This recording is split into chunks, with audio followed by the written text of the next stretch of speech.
Well, it is an age-old question. Does money buy happiness? According to a new survey, not in America, the KeyBank 2024 Financial Mobility Survey polled Americans about their financial habits and attitudes and found that money isn't buying happiness. On the flip side, though, the number of Americans who are spending more and saving less has nearly doubled since 2021.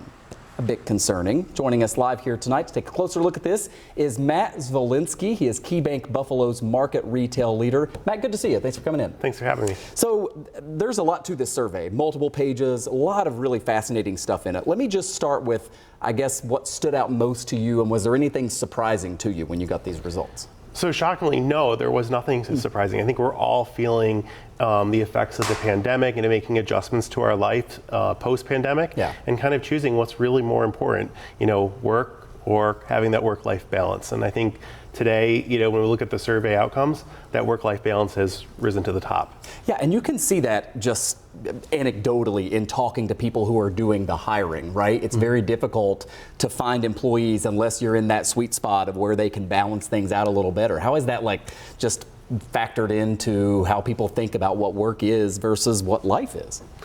Well, I think, we look at the types of culture we live in, and we have two types of culture when it comes to a self culture, really focusing on work-life balance and finding joy in the things that you do, versus the hustle culture, which is really about making and growing more wealth and maybe working in a job that you don't like as much. Yeah. So, we've definitely seen a shift in talent and people making those choices to have the careers that allow them to have a more lifestyle that's suited to work-life balance, even if that means they're making a little bit less in their paycheck each week. So when we talk about the money side of this, I mean, this is sort of the troubling thing, right? And also not surprising that people are spending more and saving less. What are what were the findings in the survey, and then what's the impact of that? Yeah, one of the most fun findings I found in the survey was that most people would rather show you their Google search history than their actual credit card statement. And I think it alludes to exactly what you're saying.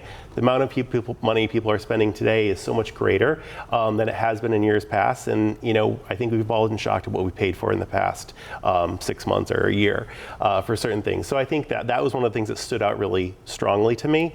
Also, the other thing that stood out to me is that people aren't feeling as confident as they used to in home ownership, and that seems to be more challenging. Again, I think when you look at the world, the rising costs in our environment that we're living in, home ownership has become more difficult. Yeah, no doubt. Interest rates remaining very high, mortgage rates remaining high. It can be tough times for people. Matt Zwolinski is KeyBank Buffalo's market retail leader. Fascinating stuff. Thanks for talking to us about it. We appreciate it. Thank you so much. Thanks.